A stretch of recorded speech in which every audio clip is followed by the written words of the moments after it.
Welcome back to the STM32 with BACnet IP protocol series.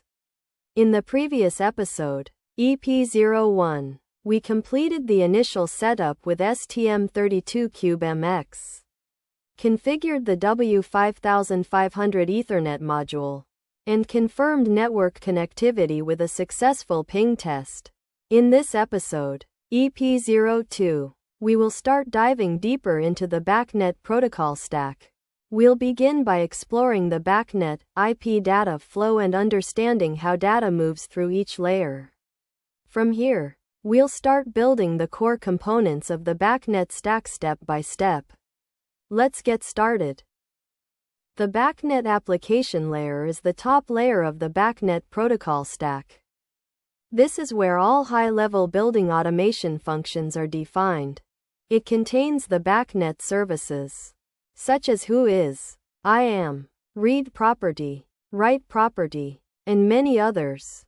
At this layer, the device creates the APDU, the Application Protocol Data Unit, which holds the service type, parameters, and the actual data being exchanged.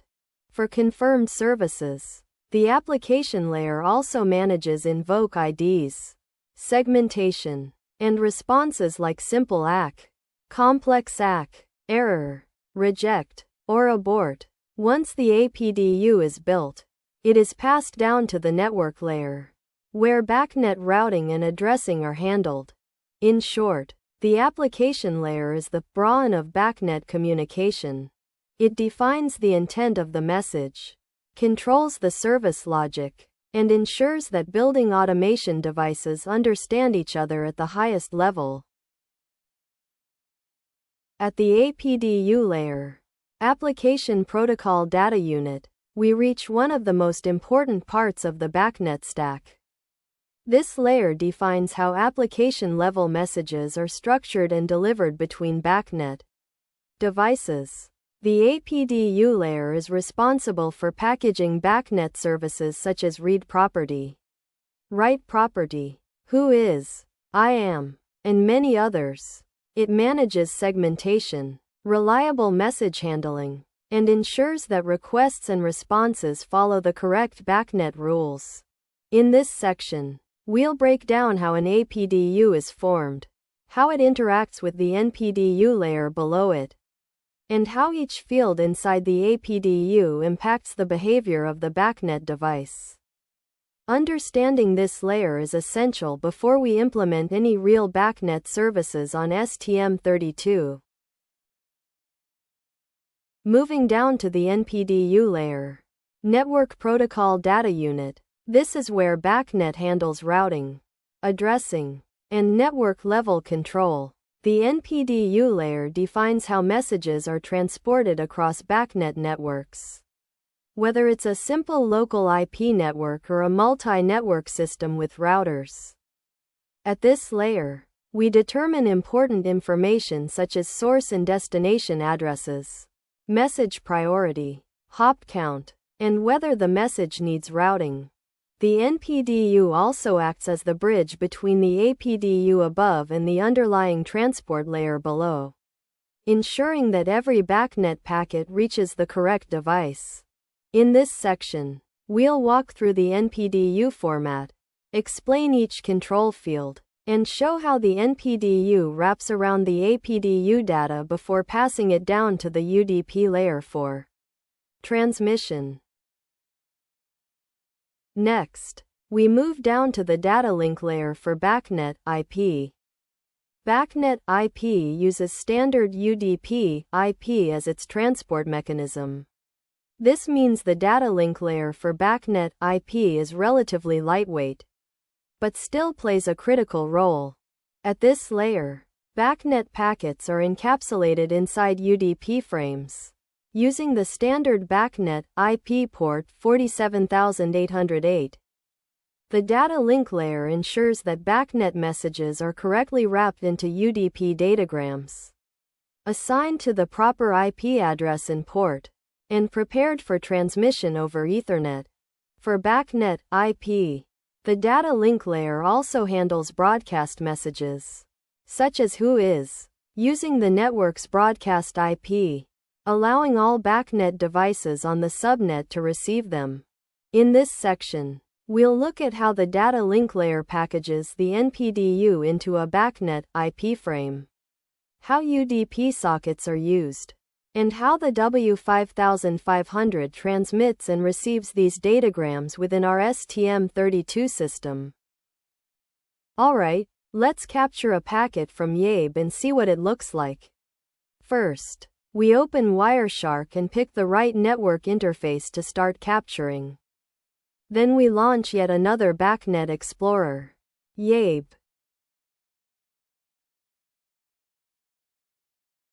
Let's click the button Add Device. Choose correct port, IP address of our computer which used by Yabe and hit the Start button. It sends a Whois broadcast to discover BACnet devices on the network. We can see the packet show up in Wireshark in real time. Now, let's analyze the packet. The packet starts with the Ethernet and IPv4 layers, and these are fully handled by the W5500 hardware. Thanks to WIZNet's TCP IP offload engine, we don't have to build MAC frames, IP headers, or calculate checksums ourselves. Next comes the UDP layer. Yabe picks a dynamic source port, in this case 63792, and sends it to the BACnet IP port 47808. The W5500 builds the UDP header automatically, while we just provide the payload. Inside the UDP payload, we see the BACnet layers, BVLC, NPDU, and APDU. BVLC marks this as an original broadcast NPDU. NPPU tells us the BACnet version and that there's an APDU inside. APDU is the Whois request, asking devices to reply with I am. So in short, the W5500 handles Ethernet, IP, and UDP, while we focus on BVLC, NPDU, APDU, and the BACnet application logic. This makes developing BACnet IP on STM32 much simpler and more reliable. According to what we discussed earlier, since the W5500 already handles Ethernet, IP, and UDP for us, our job now is to focus on BVLC, NPDU, APDU, and the BACnet application logic. And to continue building our BACnet stack, we'll start with the first important function inside BACnet_datalink, C. So let's begin with function. BACnet datalink set active datalink. This function is responsible for selecting which BACnet data link our stack will use when sending an NPDU. Depending on our project, this could be BACnet IP version 4, BACnet IP version 6, BACnet MSTP, or any other link type we add in the future. The function first checks if the requested data link type is valid. If it's invalid, it returns false so we know the selection failed. But if it's valid, it updates the global active data link and returns true, telling the system that the data link is now active. Overall, this gives our BACnet stack a clean and modular way to choose the correct data link at runtime, making the code flexible and easy to maintain. Next, we have the BACnet datalink init function. This function is responsible for actually initializing the data link we selected earlier. It uses a switch case to call the correct setup routine. If we're using MSTP, it calls BACnet datalink MSTP init. If we're using BACnet IP, IPv4, it calls BACnet datalink BIPv4 init.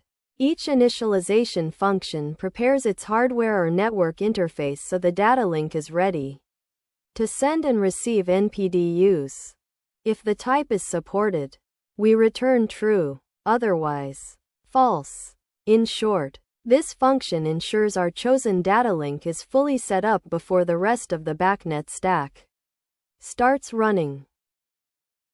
Next, we have the BACnet datalink send NPDU function. This is the function that actually sends a BACnet NPDU using whatever datalink we currently have active. It starts with a quick safety check to make sure the buffer is valid. And then it uses a switch case to route the send request to the correct datalink implementation. If the active link is MSTP, it calls BACnet_datalink MSTP send NPDU. If we're using BACnetIP, IPv4, it calls datalink IPv4 send NPDU. Other datalink types like Ethernet, IPv6, or Secure Connect can also be added here as needed. Each of these functions handles the actual transmission for its protocol, whether that's sending a frame over -485 rupees or writing a UDP packet over IPv4. If the active datalink is supported and sending succeeds, the function returns true. Otherwise, it returns false. Finally, we have the BACnet datalink receive NPDU function. This function is called whenever a datalink receives a BACnet frame and finishes stripping off its own headers. At that point, all that's left is the raw NPDU. And this function's job is to pass that NPDU up to the correct handler based on the currently active datalink. Just like the send function, it uses a switch case to dispatch the call. For MSTP, it forwards the NPDU to the MSTP receive handler, either using DMA or the regular method. For BACnetIP, IPv4, it calls BACnet datalink BIPv4 receive NPDU. Other datalinks like Ethernet, IPv6, or Secure Connect can be added in the same pattern. Before doing anything, it performs a quick check to make sure the buffer is valid and the length is non-zero. If not, it simply returns 0. Each receive routine handles the datalink specific details, then passes the NPDU into the common BACnet layers for processing. BVLC right pointing arrow NPDU right pointing arrow APDU. So overall, this function acts as the entry point for incoming BACnet traffic, routing every received NPDU to the right handler depending on which datalink we're currently using. Next, we move on to the BACnet application layer. To start, we create a new file called BACnet application, C, which will handle initializing the BACnet stack. At the application level, at the top, we define a global buffer for receiving incoming NPDUs. This buffer stores incoming packets before they are passed up to the NPDU and APDU layers. Then we have the function BACnet application init, which sets up the application layer.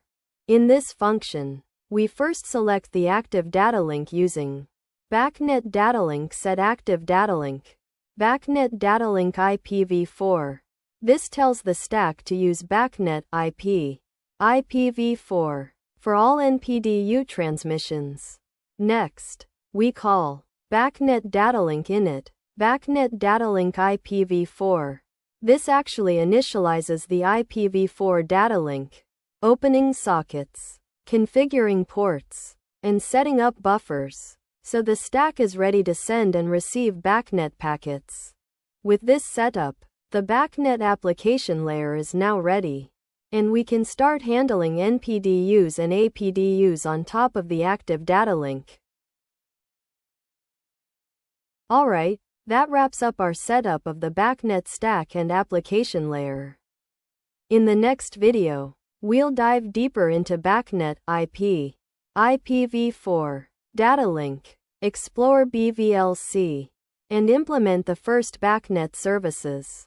Who is an IAM? These two services are the foundation for device discovery, letting clients find and identify BACnet devices on the network.